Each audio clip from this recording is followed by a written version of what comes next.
Super Bowl champions, Eagles fans everywhere, this is for you. Let the celebration begin. Hey everyone, welcome to another Eagle Eye with Reuben Frank. I'm Dave Zangaro. We want to start today by thanking everyone who listened to our last conversation with Barrett Brooks. We felt like that was an important discussion to have, and we got some great feedback. We really appreciate that. Yeah, and it's kind of out of our comfort zone, but I think it was good. I think it was good conversation, and this is it's not our background. We're not, but I think it was a good, honest talk. I think I'd like to do it again. Hopefully under different circumstances, but I thought we covered a lot of ground, and it was good to hear Barrett and share his experiences and his insight. I was, and we got a lot of comments on Twitter, and I appreciate them all. Really appreciate you guys listening. And I know there's a lot of people out there that just want us to stick to football, and I understand where you're coming from, but we just couldn't do that. Considering what was happening right outside our front door, we just couldn't do that. So we'll go back to football a little bit today, but I thought it was a productive conversation we had. Good dialogue. Yeah, exactly. It's not necessarily a comfortable conversation, but I think that's kind of the point. Today we're going to get back to some football. We're going to talk about some breakout candidates for the Eagles. I've been doing a series, so we'll kind of in-depth breakdown of a few of those names. We're going to talk about Tim Jernigan and the unique situation he now finds himself in without a team. We'll continue better or worse with defensive tackle. And then you have a fun few records that will be broken, most likely, and ones that will never be broken as far as the Eagles go. But we're going to start with current events. And it's kind of a hybrid topic right now between current events and the football world. Drew Brees. It's an interesting situation. He came out in an interview and he discouraged the idea of protests during the national anthem, said he's against anyone disrespecting the flag like that still. And I get that he was asked a question and he gave his opinion, but the backlash has been there, and it's been there from not just outsiders, but from his teammates and high-profile teammates. His top receiver, Malcolm Jenkins, who gave about as strong of a statement as I think I've ever seen any football player give, quite honestly. Yeah. And Drew Brees apologized on Thursday morning, and I hope it wasn't a hollow apology. I mean, he still never really reversed on the idea that he talked about. But it's an interesting dynamic because this is not just a football issue, but this has the potential to carry over into football. Yeah, I was really shocked that Malcolm said that, considering their teammates. My first reaction was, I can't believe he said that about his former teammate. And I was like, wait a minute, didn't he sign there? and they go back a long time. I know they have a lot of respect for each other. I'm guessing it's not going to really affect the Saints as a football team, but you never know how these things are going to go. And that's, it's interesting to me. I've been wondering if Malcolm would have said the same thing while he was here. I guess he would have if a teammate said something similar. I suppose he would have. We never really saw that. We never saw any kind of, internal, discord like that. But it was certainly unique. Not publicly, at least. Yeah, not publicly. I saw Rodney McLeod's tweet after. He says, "Man, Malcolm, he's like, I have so much respect for that guy." And I respect Malcolm for being consistent in his message, and whether it's a teammate or not, this is something that to him transcends sports. But he does have responsibility to the Saints, and they're paying him a lot of money, not as much as he expected. But it's an interesting situation down there, and the fact that they're both veterans, they've known each other for over a decade. I'm guessing it's not going to have a detrimental effect in that locker room, but it can't help. I don't know if that's true. I mean, I looked at what happened yesterday, and I know that a lot of it was emotion driven, but even if things are patched over to the point where they're able to play football, and I think that they'll get there, of course, but I don't know if a lot of that's repairable. I don't know if some of his teammates will ever look at him the same way. I don't know if he'll look at Malcolm the same way. I mean, he had to kind of take the apology route on Thursday morning, but he got publicly attacked by one of his teammates. And I'm not trying to make Drew Brees the victim here at all. But the striking thing for me was seeing Malcolm's videos. You know, I'm just picturing Drew Brees watching the video of Malcolm Jenkins, and it was such just the raw emotion and pain in his voice and his face.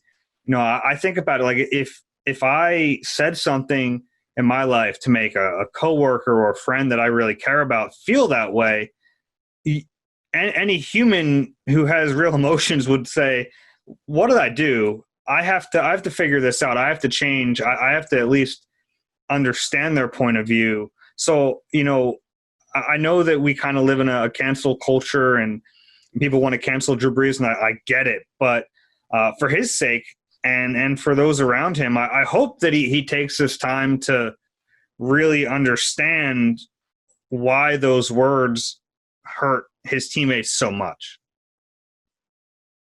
No, I agree. And I saw somebody on Twitter was saying, hey, you know, hopefully that's one NFC team the Eagles don't have to worry about now.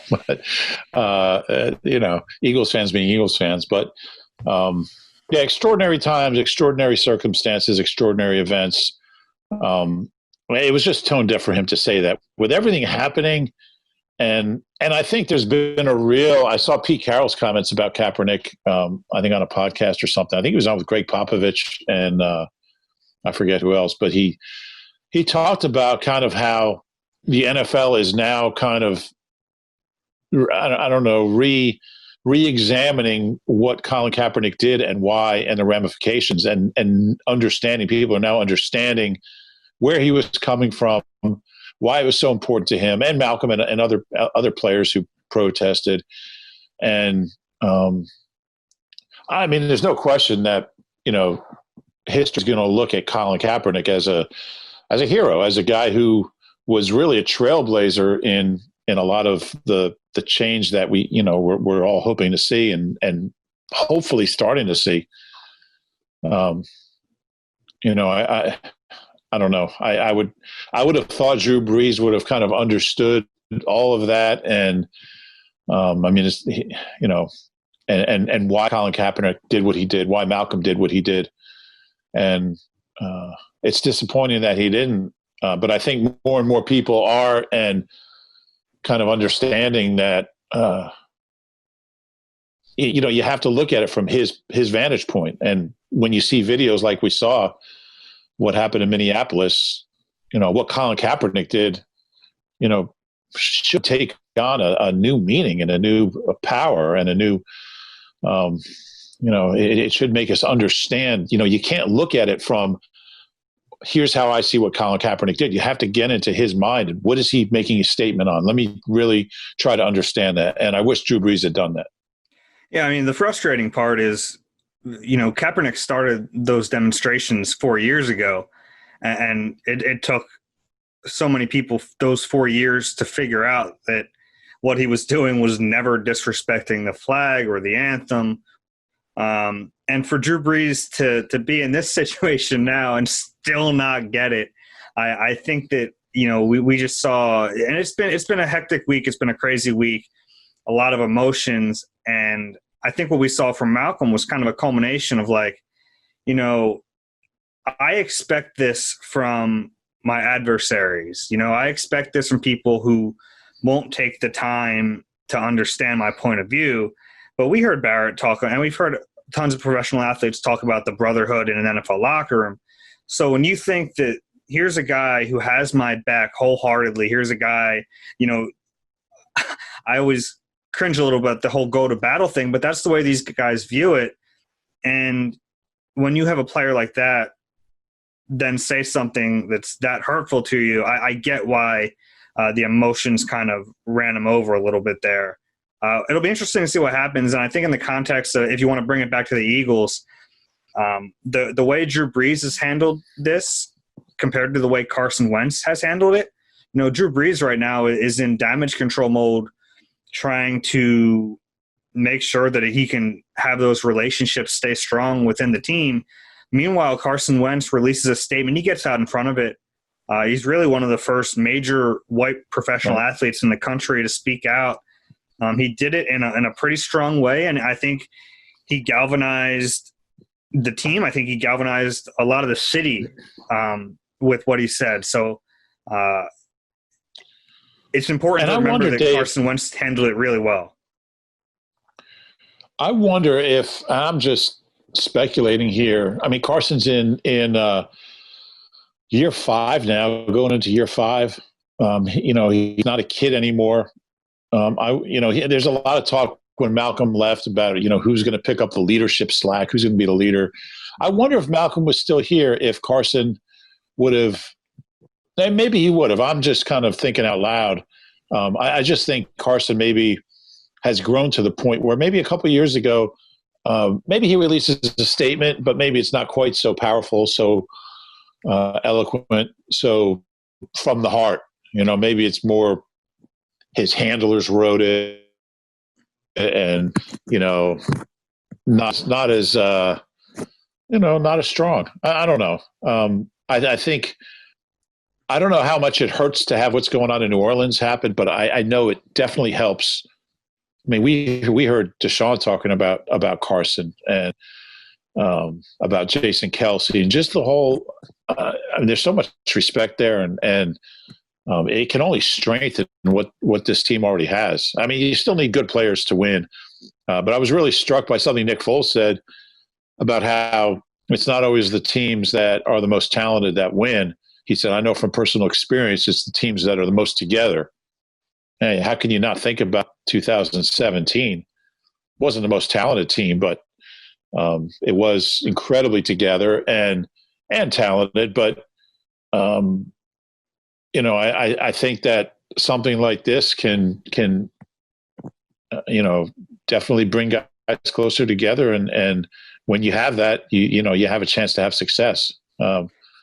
I'm just proud of this team. I'm proud of everybody from Kelce and Carson and DeSean, everybody, Brandon Graham, who's spoken so from the heart and so eloquently and shared their emotions that aren't easy to share, as we've learned, and all the way up to Jeff Lurie, for really being out in front of all this and being such a strong voice and putting their money where their mouth is, and whether it's donating money or I know a lot of these guys are really active in the community and will continue to be so and do so, especially the owner.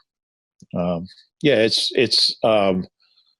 been really good to see. It's been really heartening, really encouraging to see the whole franchise from top to bottom kind of coming together, white and black, coming together as one with a really strong presence on this.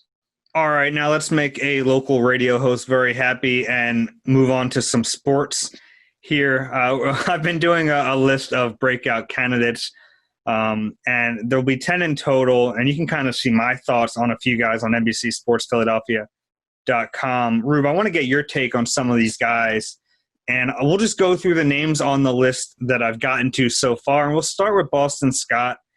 I guess some people would argue that he's already had a breakout season. My argument against that is he didn't do it for an entire year. So let's just ask the question, Rube, do you think he has a breakout season in 2020? I do. I think what we saw the last month of the season was legit. I think he's such a good receiver out of the backfield, has such a good he's got that low center of gravity. He really does oddly remind you of Darren Sproles a little bit, and also came from New Orleans. He had over 150 yards, both rushing and receiving, the last 4 games of the season. He was one of only 4 players in the league to do that. One of the other 3 was Miles Sanders. Eagles became the first team in NFL history with 2 players with 150 yards rushing and receiving the last month of a season, which you probably already knew. But, I really think he's a good player. I'm really excited to see what he can do over a full season. And it's funny when we talk about guys like Boston Scott and Greg Ward, started last year on the practice squad, spent a lot of last year on the practice squad, Greg more than Boston. But I think more as a receiver than a runner. I think Boston's a good goal line runner. I'm not sure he's a guy I want to give 15 carries to, but I think he's a really good receiver. I think he's a good spot runner, good tough inside runner, has a good nose for the goal line. I really see him having a significant role as a number 2 back on this team. Yeah, it'll be interesting to see what they view his long-term role as. Is he just a change of pace player? Is he a true rotational guy? And I don't think I really know yet either. It is worth noting that the Eagles have reportedly been interested in bringing in a veteran running back, and it makes you wonder about how they view Boston and if he can be the true number 2. I think he can be.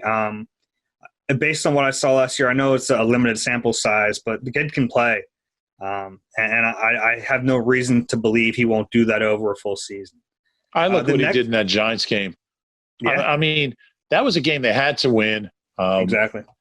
They go up there and, it's on the road. And, I mean, he was unbelievable in that game.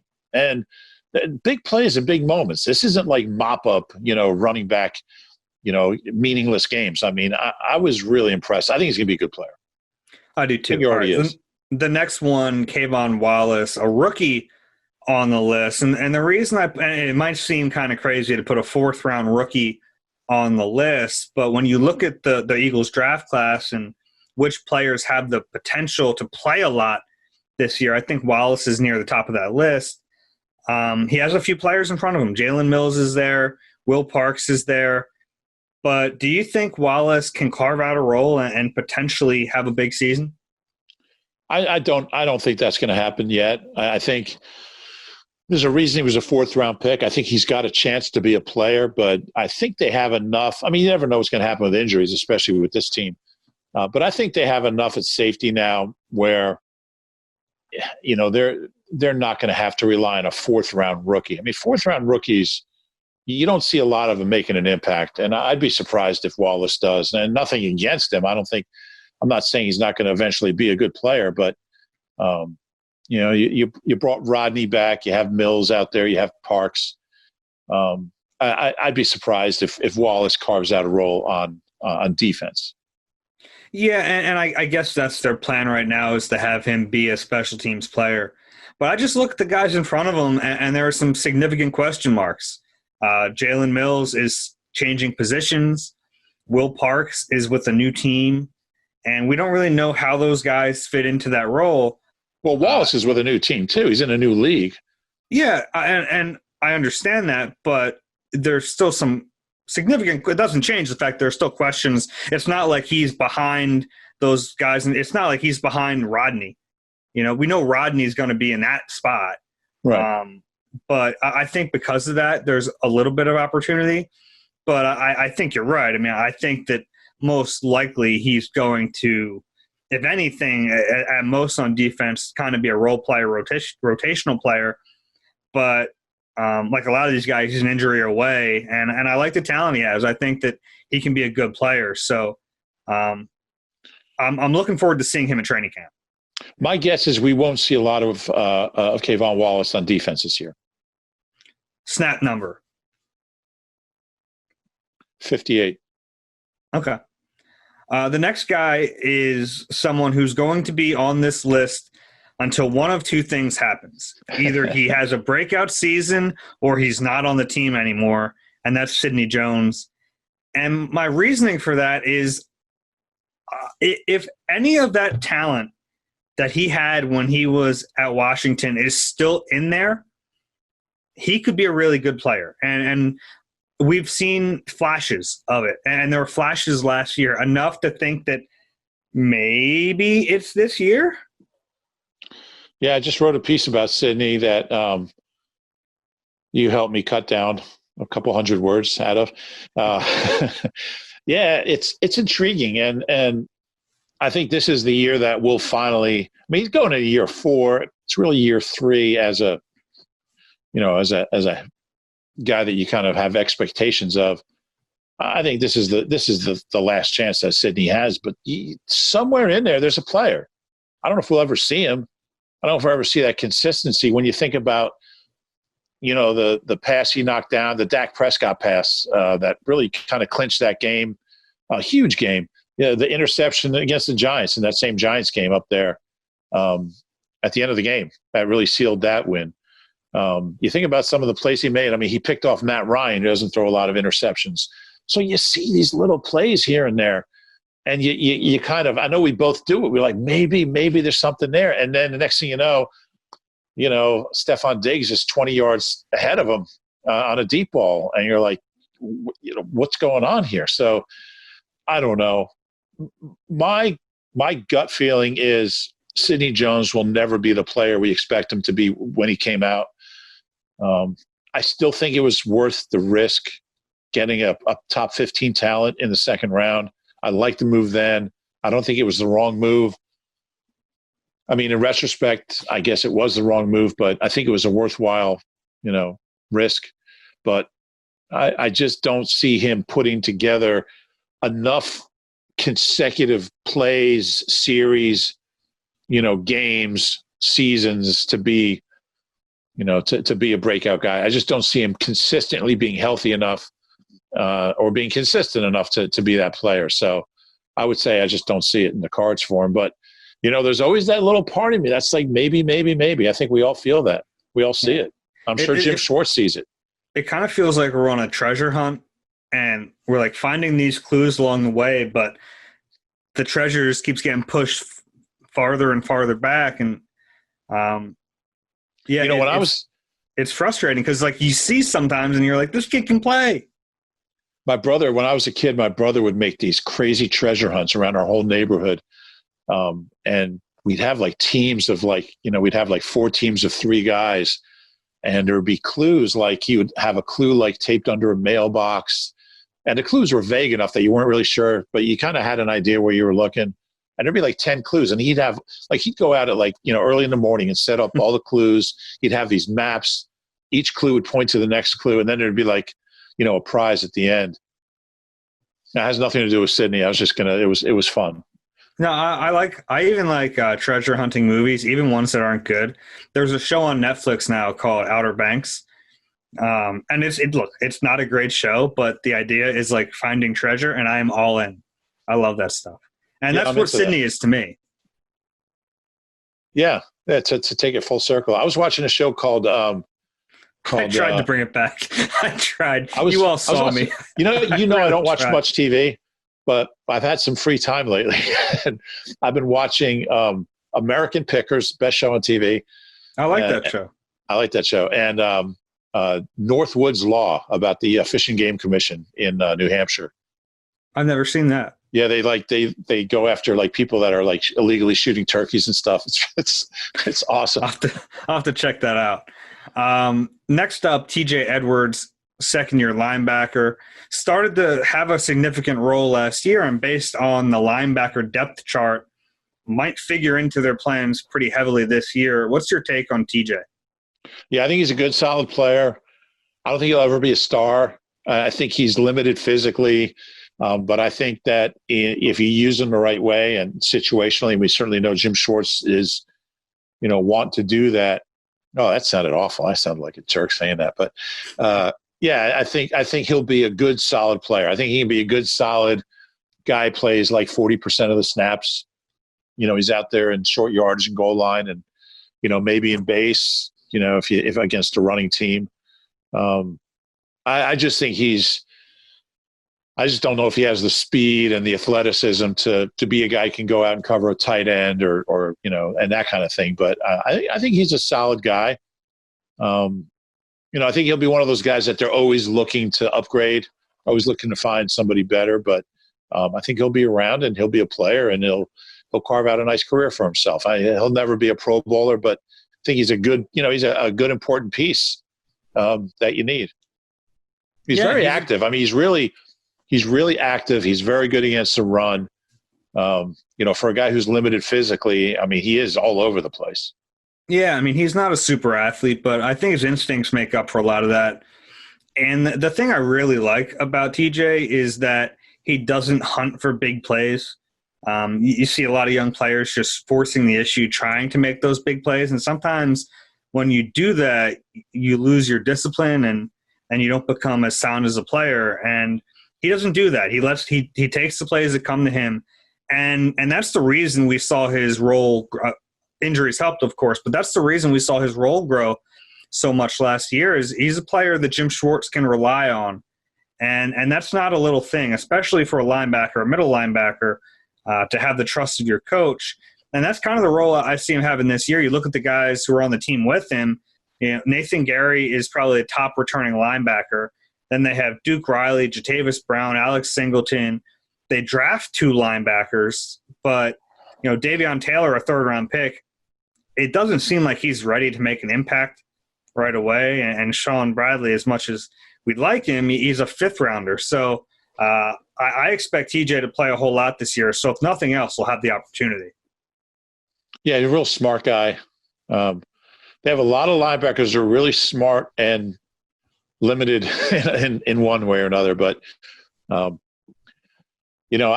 deluded myself into think they were going to draft a linebacker up high, but I don't think that'll ever happen. They drafted a 3rd-rounder. Yeah, but I thought 2nd. But, that's where you take your backup quarterback, Rube. Yeah, that's right. Your 3rd string. I'm sorry, that's where you take your 3rd-string quarterback, Rube.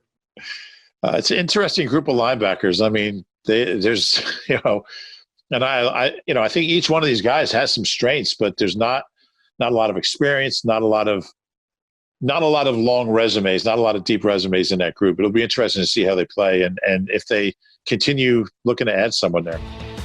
Dave, have I mentioned yet that all the NBC Sports Philadelphia podcasts are now on the My Teams app?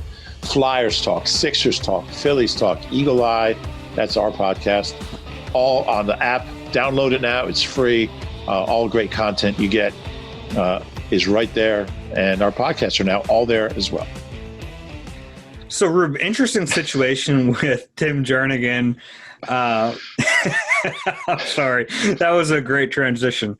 So Tim Jernigan is going to Houston. He agrees to a deal. It goes as far as Bill O'Brien announces that the Texans are getting him, and then we find out this week he's not going to Houston. We don't know what happened. Apparently he never took a physical with them, which would have been an obvious reason why a player wouldn't sign, especially a player with an injury history. I don't know what the heck happened. Well, you're the Houston guy. You're the Bill O'Brien guy. There was a transcript on the Texans. Don't put that on me. There's a transcript on the Texans website of Bill O'Brien saying, we're really thrilled to add Tim Jernigan to our roster. And nobody's really signed any of these guys until they can actually get in the building and sign contracts. But, they're participating in everything and they've agreed to terms. And, for that to fall through at that point, 2 months later, it's bizarre. And the only thing I can guess, I think you had the same initial reaction as I did, which is that he failed a physical. But our pal Mike Garafolo's initial report, he's the one who reported first, said that he hadn't even taken a physical. I don't know if he had a physical on his own and knew that there were going to be issues, but he seemed surprised by it. In his initial Instagram message, he said, "Well, I guess I'm not going to Houston." So it didn't seem like it was coming from his side. It seemed like the Texans kind of just pulled out. Very strange, and there's certainly, there's certainly contracts that fall through, but usually it's a contractual thing. They thought they agreed, but they didn't decide to ask for one more thing. The other side pulled out. The terms were announced 2 months ago, or not announced, but they were leaked. All the terms of the contract. So it's a very strange situation for Timmy. Timmy's had a weird career. He's only 27. Career. The ups and downs in his career, goes to Baltimore, plays on some good teams, 3 years there, comes here. Really good year in 2017, and then just injuries the last couple of years. played more last year than the year before, but I didn't think none of us really thought he was coming back. Signs or agrees with the Texans, and now he's a free agent. So I don't know what's next for Timmy. The injuries are really a concern. He's always hurt, Dave, but he's a talented guy when he's not. Yeah, no, there's no question. And what's next is probably not back in Philadelphia. They don't really need him. So wish him luck, but it's not going to be here. It hurts the Eagles from a comp pick perspective. They were expected to get a compensatory pick for Jernigan signing there, and now that's out the window because the comp pick window is closed. If he signs somewhere else now, it doesn't count toward that formula. The Texans drafted Blacklock from TCU in the second round. Maybe that had something to do with it. The role had changed, I guess, after the draft, but it still seems unusual. But the Eagles are pretty solid at defensive tackle, which is where we take a look now at better or worse. This is a strong unit. And after what we saw last year, the injuries really decimated them at that position. Jernigan went down. Malik Jackson went down. Hassan Ridgeway went down. It was like Fletcher and a bunch of rec league guys by the end of the year. They're in a pretty good spot this year. They lose Tim Jernigan, but they add Javon Hargrave. They get Malik Jackson back from injury. They re-sign Hassan Ridgeway. And all of a sudden, if those guys can stay healthy, which I guess is a question mark, that's four pretty deep at defensive tackle.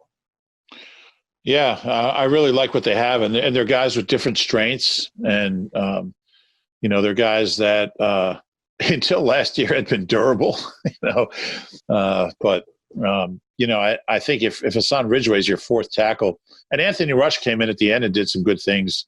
I thought they had Huggins and Hector also on the team. Rush, they're all here, and they had that undrafted rookie from Michigan State.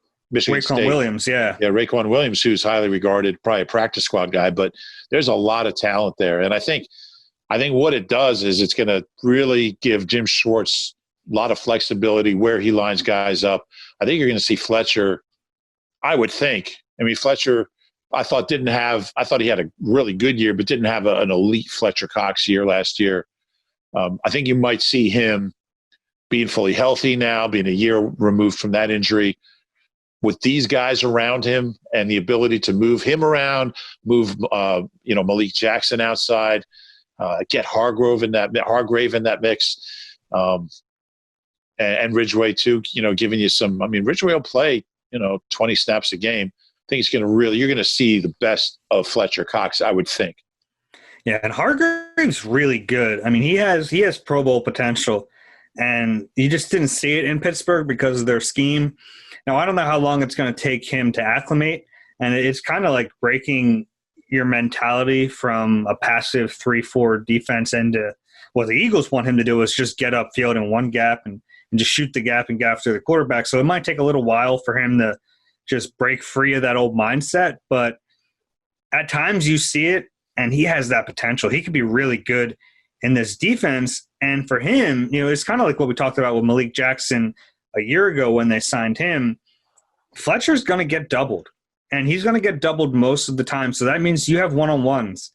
And if those guys can beat one-on-ones, this can be a dangerous pass rush.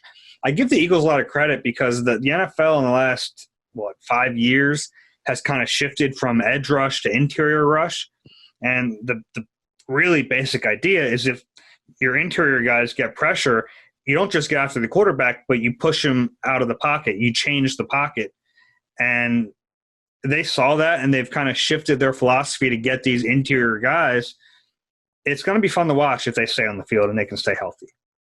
Yeah, and those guys might not get the sacks, but they could, funnel the quarterback out there so, BG gets them or Barnett gets a couple cheap ones that'll, enable you to talk him up more than you already have.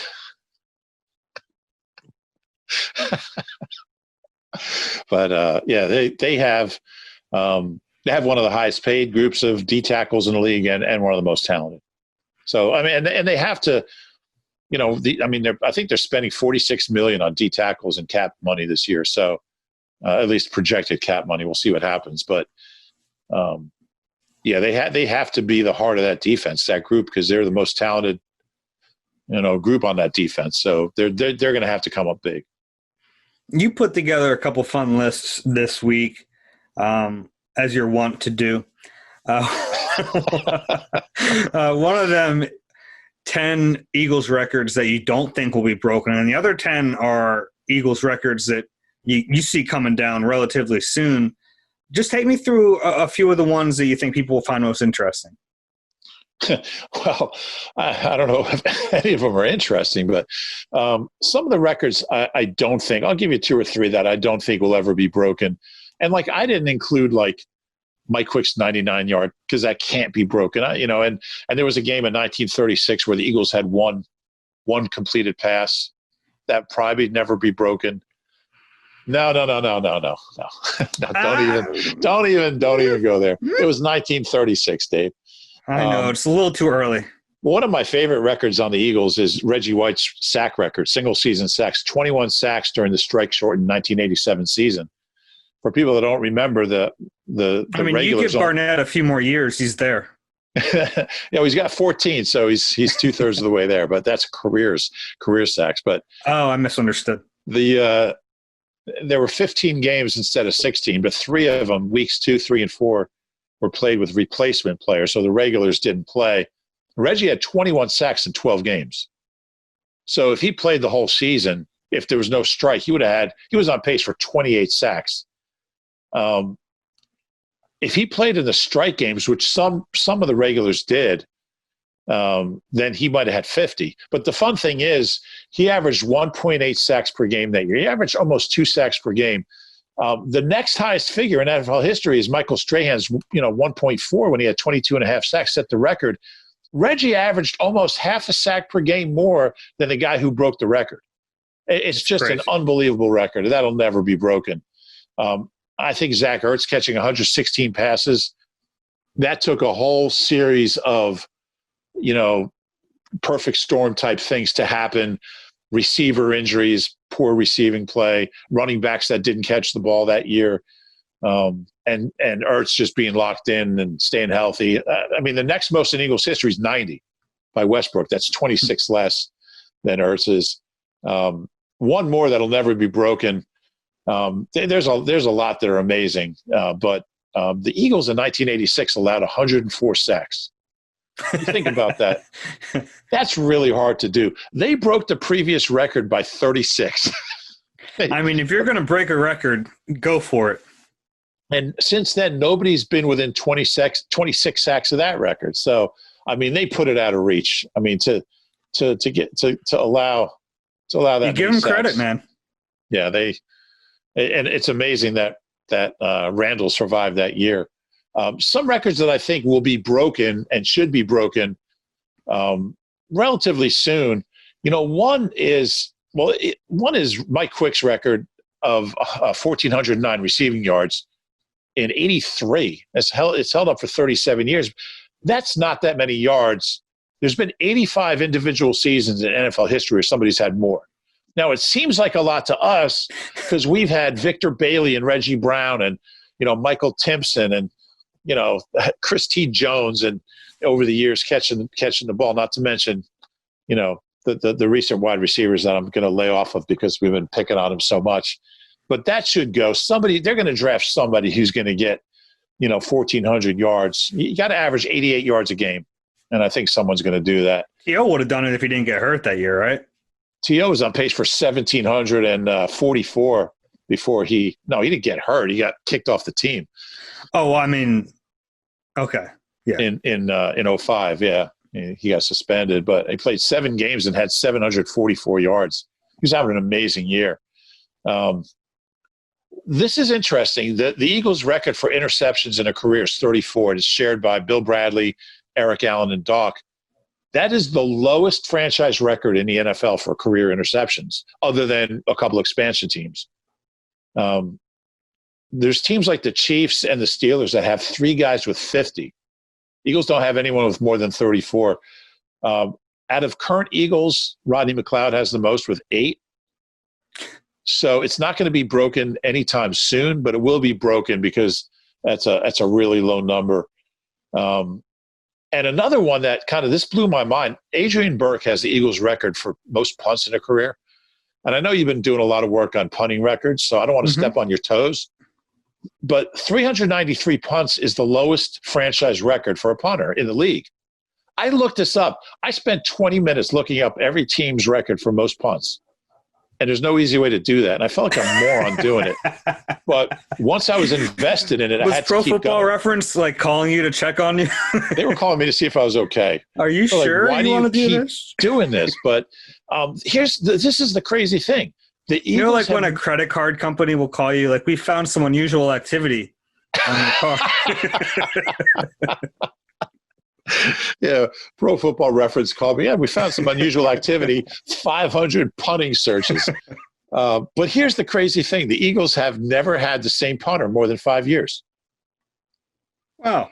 Isn't that interesting? It is interesting. Every other team has a higher career punting record. Now, Cameron Johnston is well on his way. If he sticks around, he'll break that record in 2023. And on that day, I will celebrate. I'll look forward to that.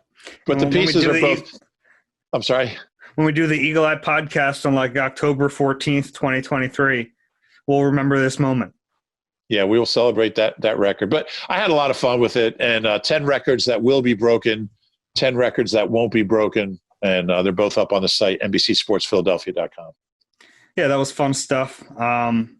Thanks, everyone, for listening. If you enjoy the Eagle Eye podcast, do us a favor. Please rate and subscribe wherever you get your podcasts. We appreciate, like we said earlier, all the great feedback, especially from the previous episode. We always take in consideration what you guys are saying, and we listen to you. Thanks, everyone. Stay safe this weekend. We'll talk to you soon.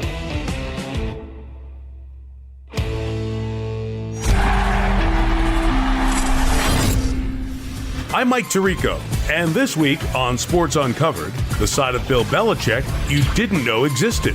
He's actually very, very funny, and that would shock the people in New England. I remember one time that he was critiquing Asante Samuel's play about how we needed to play more physical. The runner was running out on the video, and he showed on the big screen. That's it, Asante. Hit him with a pillow. Okay, let's throw marshmallows at him the next time. Don't miss an episode. Tap the subscribe button right now to get automatic downloads of Sports Uncovered for free.